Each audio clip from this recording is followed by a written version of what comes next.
我就太直接，太大，等这个到那炸点，nó đã tiền này thì bé một cái à? Cái bán nó té, bán nó gì cái gì sao nó chưa kia bên mình.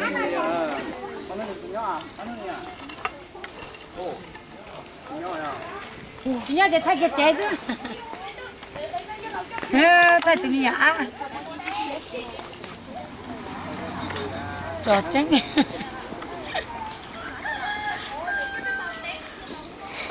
Bay đâu. Okay.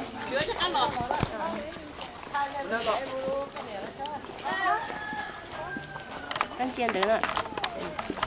Chiên dùng xe bột bò, tết chuẩn bị cá cho bé một tí mi cá xe. Nhớ tính nó bé chỉ bò mi cá hả? Cho bé một tí mi cá thế bé một bò mi cá. Anh để tôi nhớ hỗ tiền luôn. Tiền luôn. Không đi á.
Nên đâu lấy từ mua xiêu?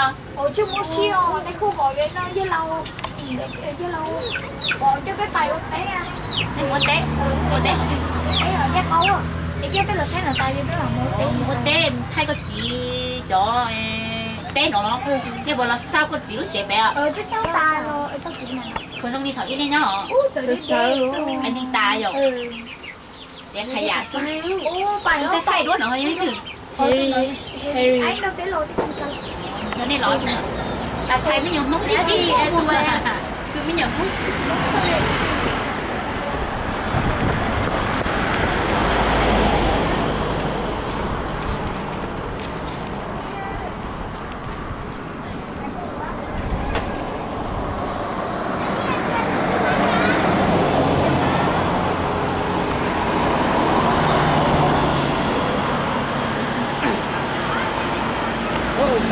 lỡ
waiting for the motorcycle. Hello, people just waiting for the motorcycle. Oh, sorry.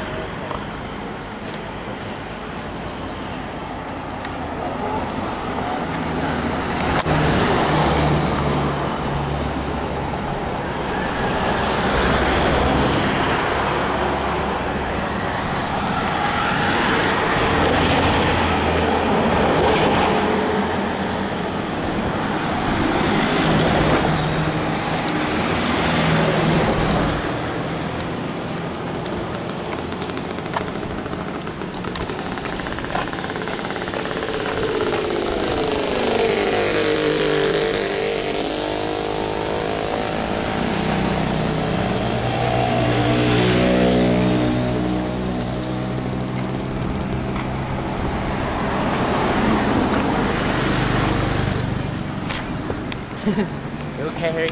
Yep.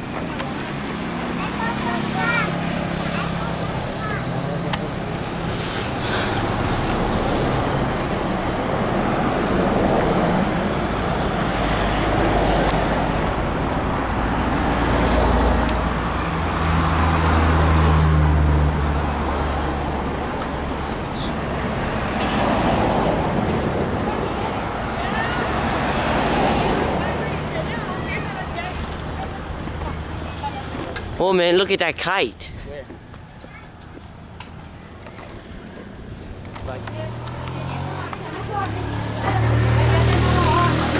Trẻ đấy nè. Thôi trẻ. Đặt xuống đâu các bạn? Là chuột sẽ là trẻ.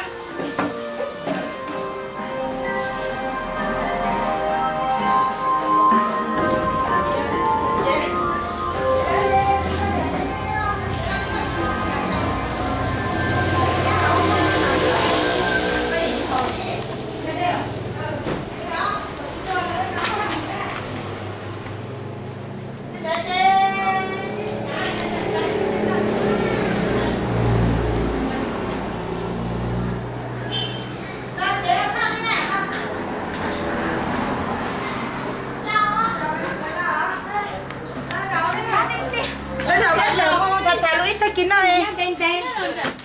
Cứ vậy lo là biết phải đó. Lo cho chết chị ha. Cứ nhậu không thả lúc để qua đó chị. Cái này là hiệp con lo chứ. Con để.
Where did it go?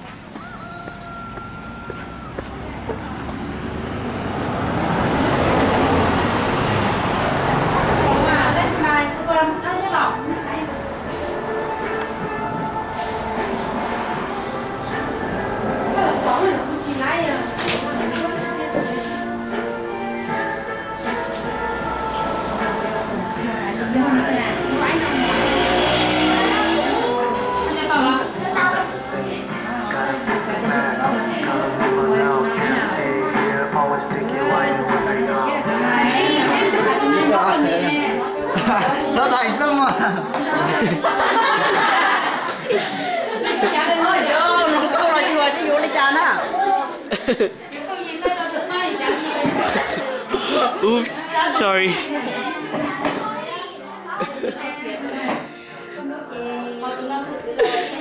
Phải về.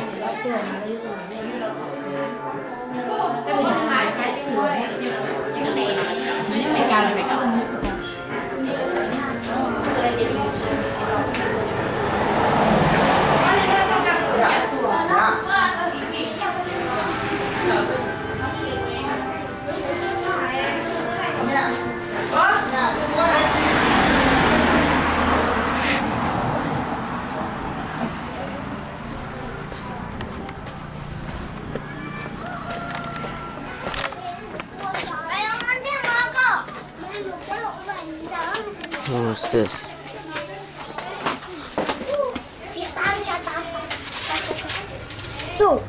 Oh, Topsy.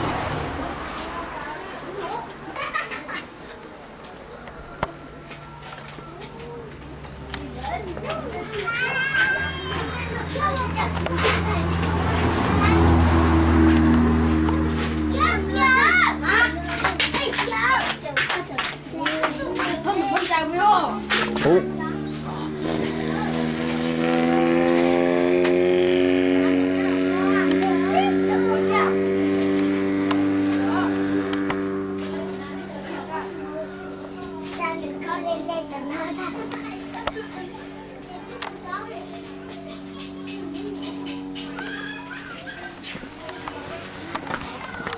It's time to go? Yep, we're gonna go walk up the hill a little.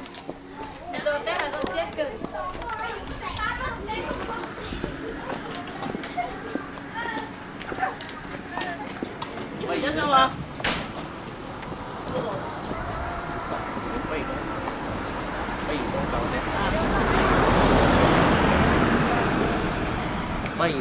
Bây giờ muốn xuống nhà bé rồi. Nhà biết sao à? Kita hay cái biết sao hay nữa nè.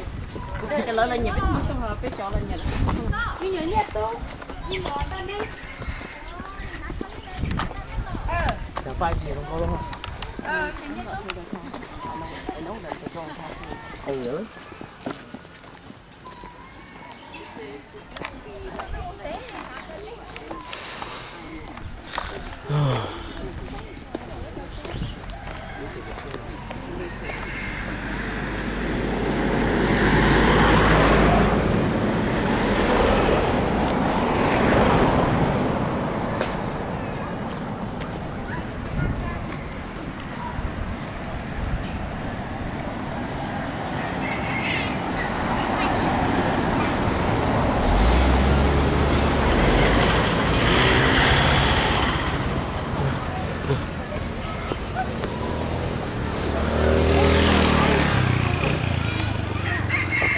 Tay lâu.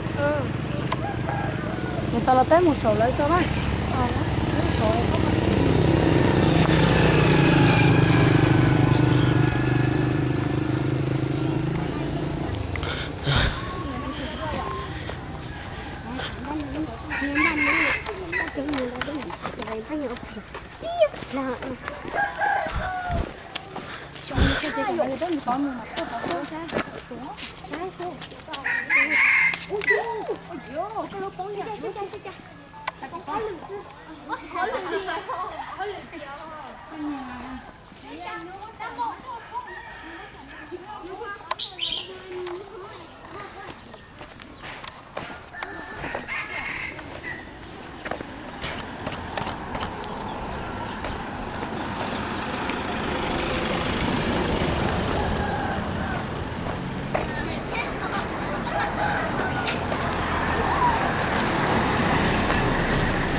Sao? Bây giờ cơ chứ thấy đua con. Không có phải hình nói chỉ cái tên tàu.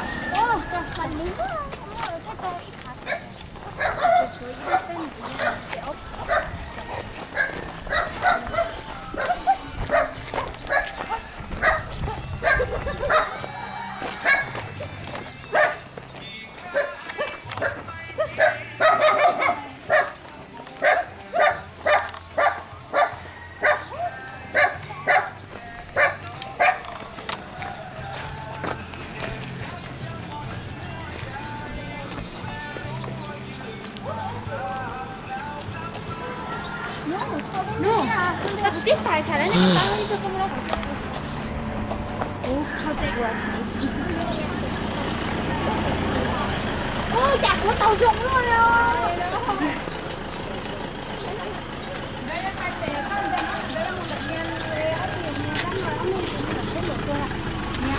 Cầu nó. À, cái nhất là cái to. Lên nhất là to.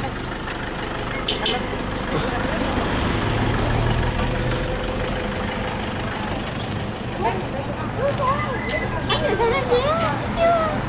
Hey, over there. It's a little girl peeing. It's a little girl peeing. Ôi no. It's a little girl peeing or pooping.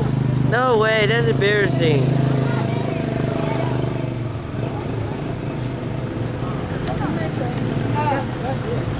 One man.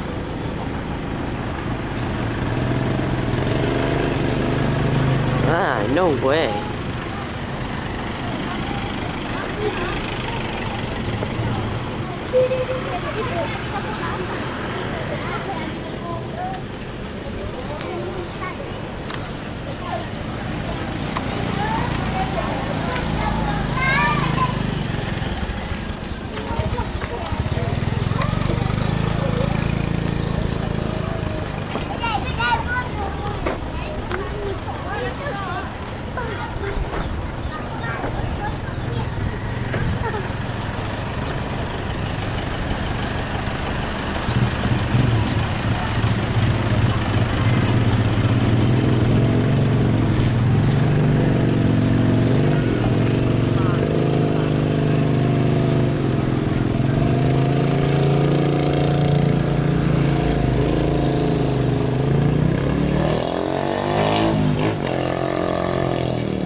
Đồ chip bà đi. Alo.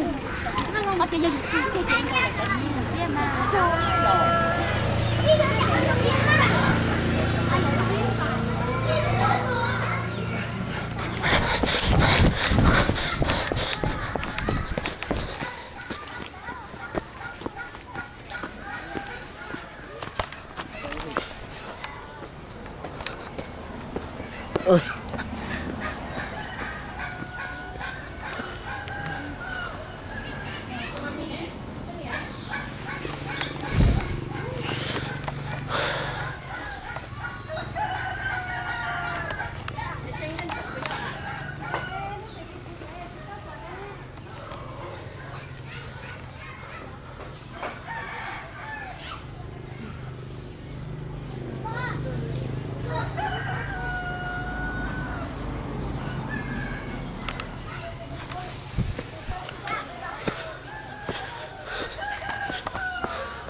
Really do like the camera.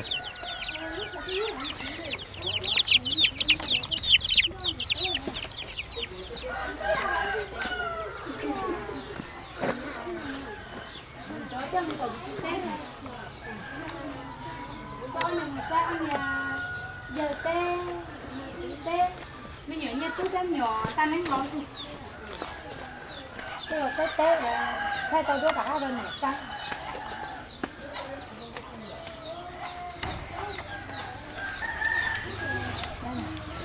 là chị lấy này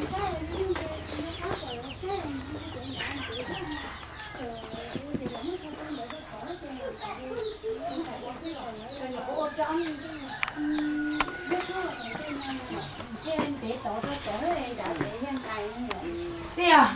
Nếu vậy tôi nên té, cải tôi nên té cái sang to. Vậy là tụi anh đi chơi sả đi à? Đi sả vậy à? Bà đi à? Còn nó là nhá là chị đâu nó? Chị đâu? Thì là cho chị nó chị đi làm chơi của sở cái tôm mình nó làm mày cái tôm Đi to mà. My student that died. This is their house. Was actually they had a really old house, and after he passed away, he used to work as one of the tour guide up in Kuchifan Mountain. So after he died, his parents actually the money that he earned, he saved it for his mom so that she would be able to build her house with it. Okay. And so after he died, she used his money to build this house. That's so sweet. So how did he pass away? Why Motorbike accident. That's why I don't want you guys on a motorbike. Never mind. So it used to be just dirt floor. I mean, a pretty teeny tiny house. Wow, now it looks much better than You can go in this. there, Harry, and take pictures. Wow, man, dude, awesome. Yeah, now it's cemented. Before it was just... It's much better than the old one. One that his mother. Oh, it's much better than the old one that his mother used to live in.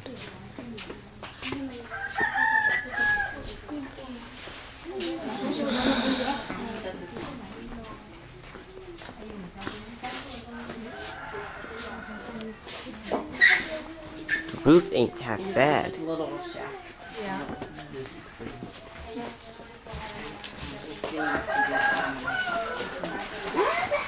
Tên này chị nó có chị tàu tem nhớ lên mà. Không biết.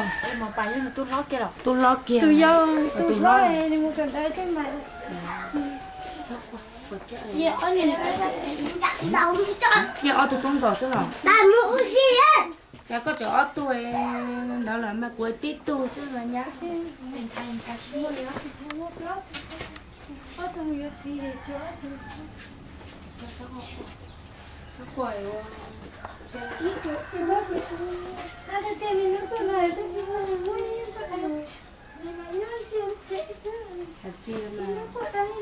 Nhát chẳng bao số tiền đâu có lời. Nhát chẳng bao số tiền ta chỉ được mua rau sáng đồ là thế này như thế. Mẹ có phát qua cũng mua rau thế cái nó là lên lo. Mẹ ta tiền. Không để cô này nuôi tiền. Nhớ cô tôi làm được qua. Quen vô số là xưa là chia tiền. Tôi sẽ kêu này chứ nhà mình kia mình là tại cũng vô số thế này. Mình yêu thì rồi yêu anh. Ôi người này thật là của tôi mình kìa. Em một cổ tôi nó sang được con.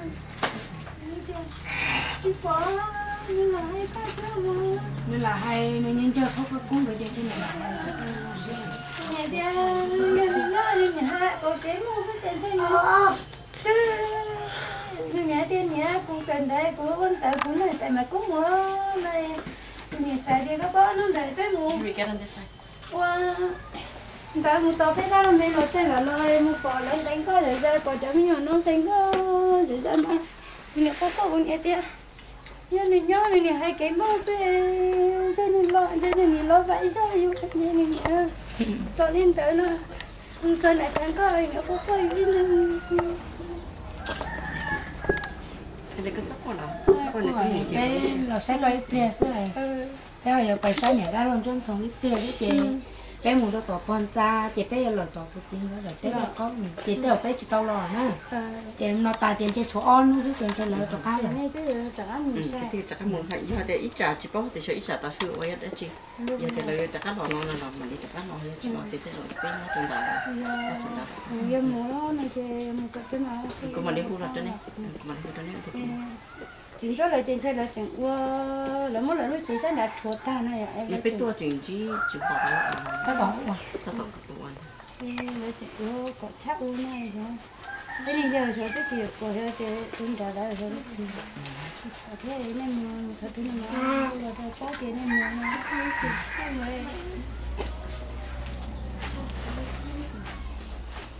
mua đó chị cho nên cô tôi được một tí tôi được một tí được là chỉ mua thôn nhà bán được chuyện này để xem thầy dùng chúng ta sẽ thải cái nó muốn kia thứ trong này nó sẽ lấy nó cái nhau trong kia thứ trong này rồi tự nhiên là giờ này lo giờ này ở trong xe lúc đi nó ta lúc phùng giúp bên nhà nó này bây giờ vừa mà vừa chị tao cho lo là ơi lần chị sau này là chị tao cho lo là chị tao cái cho lo lại này là chị dùng lấy lần như thế này lấy lần số chị là tiền cần để chỗ là chị tao khi luôn là chị tao cứ cho lại thì sao tao đi lúc đi nó ta mà lúc đi mà chị nó hậu về mà lo với tôi lo thì luôn này nó trên này mù thế lớn lâu luôn cho thằng bé chị lúc đi tập khá là thích sao thế này này sinh cái hai đi cho cô mà sinh tới mình thấy cậu trâu rồi để cho nó nếu dùng muốn đá nó anh này nó mà chế chỉ mua rồi mua là họ làm đá lo trên chế chỉ mua những bao chế nó rồi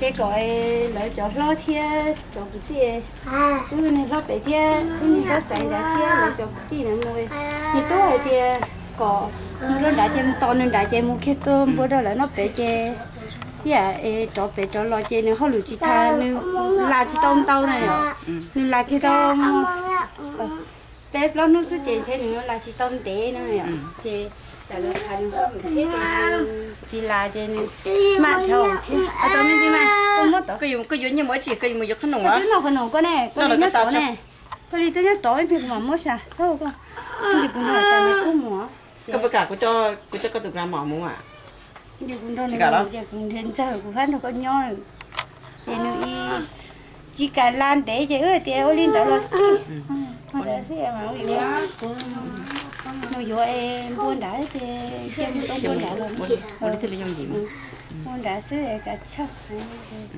xí nữa lo cho mà ở cho lo tôm bò lo thì rồi như có gần đó chợ nó đem lo có nhớ trên đi luôn thấy nhớ rồi để chút lớn cho cho nên take care tôi là tôi khen mà cái chị ta dù em có bán này bán tôi là tôi khen thì cái chỗ này xí lo này chỉ sao nói mà mới như đằng này cái chỉ giống như do trong tay này rồi thì do lại muốn là do tay thì sợ thì chưa lại nhớ mình để chứ dù chơi lại quý xe lại chuyên cho dù thêm cho lại chứ thì sao có biết thôi này rồi cái mồm rồi đang bên trong là chạy cái lòng rồi thế rồi thế thì tôi hiểu mà nó chỉ số tết thì nó chơi đâu tôi nói chỉ chắc có tết không một tết chỉ biết chơi tôi nó chỉ chơi chơi chỉ tông cái là tết tôi thay một chỉ chế cho anh em nhỏ nó tôi thay một chỉ chế ta chế tụi non ta đánh tụi này thôi nhưng mà lại một lót xong họ tụi này nó cũng nè tụi con tao này tụi nó tụi còn này các khắc kia bènต้อง xét em một chỉ tao bù lê rồi chỉ tao bù lê em một té rồi chỉ cho nó cũng cho nó ăn tí xí nè như tôi lo nhà này lo cả cũng như tôi cái trên đâu tôi là tôi còn như nó là dính này này dính này băm băm hai cân gồm cái đầu trả đi bé cái ôn lên đó giờ cái bé chắc là phải non nó cũng lấy chắc là chịu ôn lên chân này bán cái sầu xiên đấy tôi chỉ tiếc hay chỉ chỗ tê các bạn chỉ cho con chỉ tiếc chỉ cho như thế này chị ôn lên đó cái này chỉ sao con à chị hai cho cái gì thì cũng tự làm cho này chín nữa nó ôn lên đó cho chỗ chị nhớ như bị chỉ sao qua cái xe là chị ôn lên đó ok let's go không muốn nhà lo You're so they had no money. It's very poor. Everyone around here is pretty much very poor. Wendy? Yeah, I think it was end of June. Chưa bé một tuần người ta giảm lưu lên xuống. Bé một nó mà đế hàng. Muốn được miếng mò là tôi người ta một con đúng không? Bé một. Nó chịu cái áo về. Đi mua cây cuốn cái xe ra rồi mẹ. Thì lúc này nó bố tay nó tay cuốn em. Lấy. Bây giờ con tao cho là cái thay chế mà hai này đã lên. Máy máy này.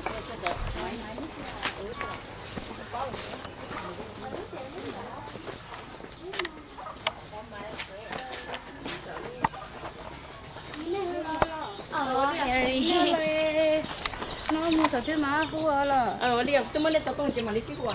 Liab.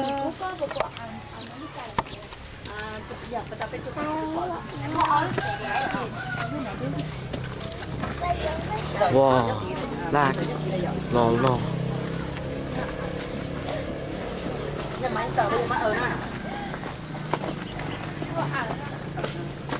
Michelle, camera's battery is low. 2 minutes left.